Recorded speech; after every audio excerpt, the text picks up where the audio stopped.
हरियाणा के गुड़गांव में एक सोसाइटी है जिसका नाम अंचन वैली सोसाइटी है। इस सोसाइटी के टावर नंबर 3 में फ्लैट नंबर 804 में एक परिवार रहता है। इस परिवार में पति का नाम विक्रम चौहान, उनकी पत्नी का नाम दीपिका चौहान और साथ ही उनकी 4 साल की बेटी और 6 महीने का एक बेटा है। पेशे से विक्रम चौहान एक बड़ी कंपनी में काम किया करता था, जबकि उसकी पत्नी दीपिका बैंक में जॉब किया करती थी। अब ये दिन था 27 अक्टूबर 2018 का, करवा चौथ का दिन था। दीपिका ने भी अपने पति विक्रम चौहान के लिए करवा चौथ का व्रत रखा था। रात के करीबन 9 बजे के आसपास वो अपने फ्लैट की बालकनी में चांद देखने के लिए जाती है और उसके 1 मिनट बाद ही बहुत तेज कुछ सामान गिरने की आवाज आती है। आसपास की सोसाइटी के लोग नीचे जाकर देखते हैं तो वे पाते हैं कि जमीन पर एक महिला नीचे पड़ी हुई है। चारों तरफ खून फैला हुआ है। नजदीक जाकर देखने से मालूम चलता है कि यह महिला कोई और नहीं बल्कि विक्रम चौहान की पत्नी दीपिका चौहान है, जो अपने 3rd फ्लोर के फ्लैट की बालकनी से नीचे गिर गई है। दीपिका चौहान का छोटा भाई हिमांशु भी इसी बिल्डिंग में रहा करता था। उसे भी इस बारे में मालूम चलता है तो हिमांशु और साथ में दीपिका का पति विक्रम चौहान दोनों दीपिका को लेकर हॉस्पिटल जाते हैं, जहां पर डॉक्टर उसको मृत घोषित कर देते हैं। हॉस्पिटल के लोग पुलिस को भी कॉल कर देते हैं। पुलिस वालों को सबसे पहले ये मालूम करना था कि क्या ये कोई हादसा था या फिर खुदकुशी का मामला है। सवाल यहाँ पर बहुत सारे थे। पुलिस अपनी जांच में लग जाती है। सबसे पहले दीपिका के पति विक्रम चौहान से बात की जाती है। वो पुलिस को बताता है कि पिछले कुछ दिनों से दीपिका चौहान डिप्रेशन में चल रही थी और शायद इसी के चलते उसने अपने जीवन लीला समाप्त कर ली। पुलिस विक्रम चौहान के फ्लैट में जाकर भी छानबीन करती है। वहां बालकनी में जाकर जब पुलिस देखती है तो उन्हें देखने को मिलता है कि कुछ गमले वहां पर टूटे पड़े हुए हैं, जिन्हें देखने से ऐसा लग रहा था कि शायद दीपिका ने इन्हीं गमलों के ऊपर चढ़कर वहां से छलांग लगाई थी। अभी तक तो सारे एविडेंस के आधार पर ऐसा ही लग रहा था कि ये सीधा साधा एक खुदकुशी का मामला है, लेकिन इस कहानी में ट्विस्ट तब आता है जब दीपिका के घर वाले पुलिस को बताते हैं कि यह कोई खुदकुशी का मामला नहीं है बल्कि एक प्लान की गई हत्या है। वे पुलिस को कहते हैं कि दीपिका की हत्या किसी और ने नहीं बल्कि खुद उसके पति विक्रम चौहान ने की है। पुलिस को यह जानकर थोड़ा आश्चर्य जरूर होता है। पुलिस विक्रम चौहान और दीपिका के आस पड़ोस में रहने वाले लोगों से जब बातचीत करते हैं तो पुलिस को मालूम चलता है कि दीपिका और विक्रम के रिश्ते पिछले कुछ सालों से खराब चल रहे थे। अक्सर इन दोनों में बहुत झगड़े भी हुआ करते थे। साथ ही जो विक्रम चौहान हैं वे अपनी पत्नी दीपिका के ऊपर हाथ भी उठाया करते थे। साथ ही दीपिका का भाई हिमांशु जो उसी बिल्डिंग में एक फ्लैट में रहता था, उसने भी पुलिस को यही बताया कि उसके जीजा जी यानी कि विक्रम चौहान दीपिका के साथ अच्छा व्यवहार नहीं करते थे। अब पुलिस हत्या का मुकदमा दर्ज करके इस केस की छानबीन शुरू कर देती है। पुलिस दीपिका और विक्रम का बैकग्राउंड चेक करती है तो मालूम चलता है कि 2012 में विक्रम ने दीपिका के साथ लव प्लस अरेंज मैरिज की थी। इन दोनों के बीच में काफी प्यार था। इनकी एक 4 साल की बेटी थी। अभी 6 महीने पहले इनके घर में एक बेटे का जन्म भी हुआ था। साल 2015 में इन्होंने इस सोसाइटी में एक फ्लैट लिया था। दरअसल इस सोसाइटी में एक परिवार रहता था जिसको तिवारी फैमिली के नाम से जाना जाता था। उस परिवार में गुलाम तिवारी जो एक बिजनेसमैन थे और उनकी पत्नी शेफाली तिवारी जो एक पत्रकार थी। इस सोसाइटी में उनके 2 फ्लैट थे, इसलिए उन्होंने एक फ्लैट को बेचने का फैसला किया और यही फ्लैट दीपिका और विक्रम चौहान ने खरीद लिया। यह फ्लैट लेकर विक्रम और दीपिका काफी खुश थे।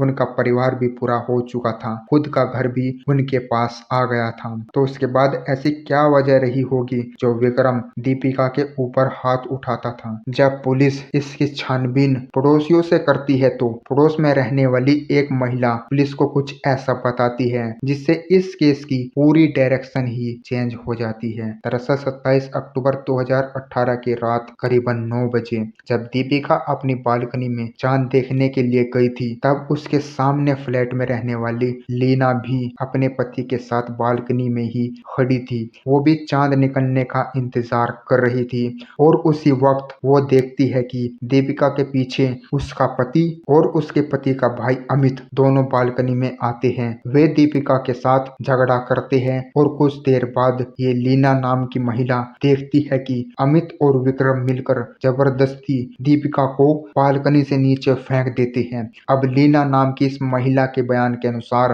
पुलिस विक्रम चौहान को अरेस्ट करती है। उसके साथ सख्ती से पूछताछ होती है, लेकिन वो अपना मुंह नहीं खोलता। वो बार बार एक ही बात बोल रहा था कि आखिर वो अपनी पत्नी की हत्या क्यों करेगा, उसने ऐसा नहीं किया। अब पुलिस उसके भाई अमित को ढूंढने में लग जाती है, लेकिन अमित पहले से ही अपने घर से फरार हो चुका था। अमित के फरार होने के बाद साथ ही पड़ोसी लीना के बयान के अनुसार इस बात की पुष्टि हो जाती है कि कहीं ना कहीं जो दीपिका है उसकी हत्या के पीछे विक्रम और उसके भाई अमित का हाथ जरूर है। साथ ही इसी दौरान दीपिका की पोस्टमार्टम रिपोर्ट भी सामने आ जाती है, जिसमें यह बात साफ बताई गई थी कि दीपिका के गले पर कुछ निशान मिले थे, जैसे उसका गला दबाने की कोशिश की गई हो। साथ ही उसके नाखूनों से कुछ स्किन के सैंपल मिले थे। जब वो बालकनी से नीचे गिर रही थी तो उसने किसी की स्किन को खरोंच लिया था और वो स्किन के सैंपल जब विक्रम के डीएनए से मैच किए जाते हैं तो वे 100% मैच हो जाते हैं।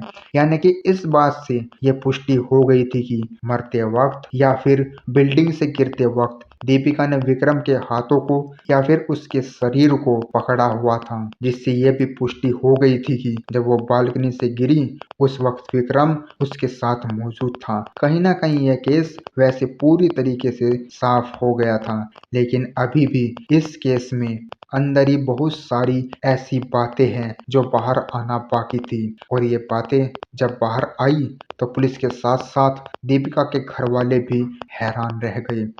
अब एक तरफ तो पुलिस विक्रम चौहान को हिरासत में लेकर पूछताछ कर रही थी, साथ ही उसका जो मोबाइल है उसकी भी जांच हो रही थी, और उसके मोबाइल से कुछ ऐसे एविडेंस पुलिस को मिल जाते हैं जिससे ये केस पानी की तरह साफ हो जाता है। दरअसल जो विक्रम चौहान है उसकी व्हाट्सएप चैट पुलिस को मिलती है, जिसमें यह साबित हो रहा था कि विक्रम काफी लंबे समय से अपनी पत्नी दीपिका को मारने का प्लान बना रहा था। अब विक्रम से सारे सबूत रखने के बाद जब पूछताछ होती है तो विक्रम इस बार टूट जाता है और वो पुलिस को कहता है कि उसकी पत्नी दीपिका की हत्या उसी ने ही की है। उस रात जब उसकी पत्नी बालकनी में चांद देखने के लिए गई थी, उसी दौरान विक्रम ने अपने भाई अमित को पहले से ही घर बुला रखा था और इन दोनों ने मिलकर उसे बालकनी से नीचे फेंक दिया। लेकिन सवाल ये था कि आखिर विक्रम के पास पैसा भी था, उसके पास अच्छा खासा परिवार भी था, तो फिर उसने ऐसा कदम क्यों उठाया। अब वो पुलिस को सारी सच्चाई बताता है। वो कहता है कि 2015 में जब उन्होंने सोसाइटी में फ्लैट खरीदा था और जिस तिवारी फैमिली से उन्होंने ये फ्लैट खरीदा था उस परिवार में 3 लोग थे। कुणाल तिवारी जो कि एक बिजनेसमैन था, उसकी पत्नी शेफाली तिवारी और उनकी एक बेटी भी थी। लेकिन ये फ्लैट खरीदने के बाद कुणाल तिवारी की पत्नी शेफाली का विक्रम के साथ दोस्ती हो जाती है और नवंबर 2017 तक आते आते ये दोस्ती प्यार का रूप लेती है।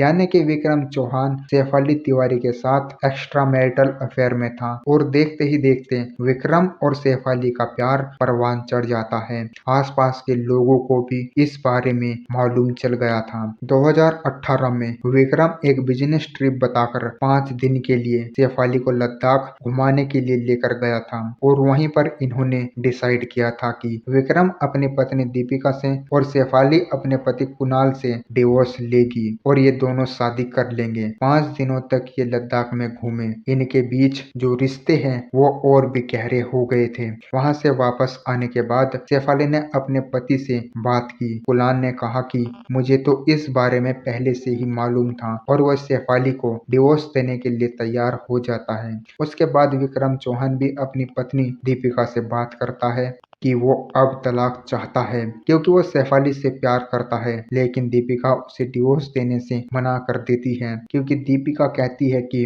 हमारे 2 बच्चे भी हैं। डिवोर्स देने के बाद मैं इन दोनों बच्चों का भरण पोषण कैसे करूंगी, इसलिए मैं तुम्हें डिवोर्स नहीं दूंगी। साथ ही दीपिका इस पूरे कांड के बारे में विक्रम के माँ बाप को भी बता देती है। विक्रम के माँ बाप इनके फ्लैट में आते हैं, विक्रम को बहुत समझाते हैं, उसे डांट फटकार लगाते हैं कि तुम्हारे 2 बच्चे हैं, तुम ये सब काम करते हुए अच्छे नहीं लगते। उसके बाद विक्रम कुछ हद तक मान भी जाता है, लेकिन उसके बाद अब वो दीपिका को काफी ज्यादा परेशान करने लगता है, उसके साथ लड़ाई झगड़े करता है, बात बात पर उसके साथ मारपीट करता है। विक्रम को लगता था कि दीपिका मुझसे परेशान होकर खुद ही मुझे डिवोर्स देगी, लेकिन दीपिका ऐसा बिल्कुल भी नहीं करती। अब यहाँ तक विक्रम समझ चुका था कि अब दीपिका उसे डिवोर्स तो नहीं देगी, वो कुछ और प्लान करने की सोचने लगता है। अगस्त 2018 में विक्रम को मालूम चलता है कि शेफाली विक्रम के बच्चे की मां बनने वाली है। अब शेफाली विक्रम को जब यह खबर देती है, साथ ही वो ये कहती है कि मैंने अपने पति से डिवोर्स ले लिया है, तुम जल्दी से अपनी पत्नी को डिवोर्स दो या फिर उसे रास्ते से हटाओ, क्योंकि हमारा बच्चा इस दुनिया में आने से पहले मुझे तुमसे शादी करनी है। और यहीं पर जो विक्रम और शेफाली है, वे दोनों मिलकर एक खौफनाक प्लान बनाते हैं। विक्रम ये प्लान बनाता है कि दीपिका को लेकर पहाड़ों में कहीं घूमने के लिए जाएगा और वहीं पर मौका देखकर पहाड़ों में दीपिका को धक्का देगा, जिससे वो रास्ते से हट जाएगी और सभी को ये एक हादसा लगेगा। इसी के चलते 24 अक्टूबर 2018 को जो विक्रम है वो दीपिका को लेकर नैनीताल जाता है। ये घूमने के लिए जाते हैं। हालांकि दीपिका इस बात के लिए राजी नहीं थी, लेकिन फिर भी वो चली जाती है। वहां पर ये एक होटल में रुकते हैं तो जिस वक्त विक्रम नहाने के लिए बाथरूम में गया था, उसके व्हाट्सएप पर एक मैसेज आता है और वो मैसेज गलती से दीपिका पढ़ लेती है। दरअसल वो मैसेज शेफाली का था। शेफाली ने उसमें लिखा हुआ था कि ऑल द बेस्ट, इस बार काम खत्म करके ही आना। अब यहाँ पर दीपिका समझ चुकी थी कि विक्रम उसे रास्ते से हटाने का प्लान बना चुका है, इसलिए जैसे तैसे करके नैनीताल से विक्रम को लेकर घर वापस आ जाती है। ये कहीं घूमने भी नहीं जाते और यहाँ पर जो विक्रम का प्लान है वो फेल हो जाता है, जिस पर शेफाली विक्रम को लूजर कहती है कि तुम एक नंबर के लूजर हो, तुम एक काम ठीक से नहीं कर सकते। और ये लूजर शब्द विक्रम को हिट कर जाता है, उसकी ईगो हिट हो जाती है। और इसी के चलते 27 अक्टूबर 2018 को जब करवा चौथ का दिन था, दीपिका ने अपने पति विक्रम के साथ व्रत रखा था। रात के करीब 9 बजे जब वो बालकनी में चांद देखने के लिए जाती है, तभी विक्रम पहले से ही अमित को बुला लेता है और दोनों मिलकर दीपिका को बालकनी से धक्का देते हैं। उन्हें लग रहा था कि इसको हादसे का रूप दे देंगे और दोनों कभी भी पकड़े नहीं जाएंगे, लेकिन कातिल चाहे कितना भी होशियार क्यों ना हो, वो कहीं ना कहीं गलती कर ही देता है। और इन्हीं गलतियों की वजह से विक्रम भी पकड़ा गया। उसके व्हाट्सएप चैट से सारी चीजें सामने आ गई। पुलिस ने कुछ दिनों के बाद विक्रम के भाई अमित को भी अरेस्ट कर लिया। इस केस में शेफाली को भी अरेस्ट किया जाता है, लेकिन बाद में उसे बेल मिल जाती है क्योंकि वो प्रेग्नेंट थी।